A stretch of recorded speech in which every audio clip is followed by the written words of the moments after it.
Ehsan Danish Bhutto professor احسان اللہ عرف احسان دانش ولد حبیب اللہ مولا بخش بھٹو 29 اگست 1942 کو شکارپور میں پیدا ہوئے۔ اس نے MA میں تعلیم حاصل کی۔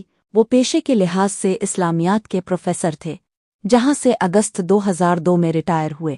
احسان دانش کا تعلق ایک علمی ادبی گھرانے سے تھا۔ ان کے دادا مولا بخش مسکین بھٹو ایک عظیم شاعر تھے۔ ان کے والد حبیب اللہ مولا بخش بھٹو بھی اچھے شاعر اور مشہور ادیب تھے۔ چنانچہ اپنے خاندان کے زیر اثر احسان اللہ دانش نے بھی ادب سے دلچسپی پیدا کی اور 1953 سے لکھنا شروع کیا۔ ان کے کئی اہم مضامین جیسے شکارپور جو مادی اور فقال، رحمت للعالمین، اخلاق رسول، ہدری سن اور سکر دریا وغیرہ مختلف اخبارات اور رسائل میں شائع ہو چکے ہیں۔ انہوں نے تعلیم اخبار کا اجرا بھی کیا، جس کا پہلا شمارہ 1953 میں شائع ہوا۔ یہ 14 اگست 1958 کو شائع ہوا۔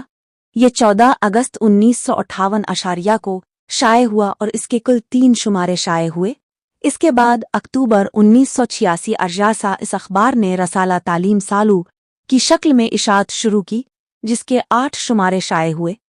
بعد ازاں جون 1989 سے یہ سلسلہ سرحان پبلیکیشن شکارپور کے نام سے شروع ہوا، جس کے 4 شمارے شائع ہوئے۔ پروفیسر احسان اللہ بھٹو 27 جون 2010 کو شکارپور میں انتقال کر گئے۔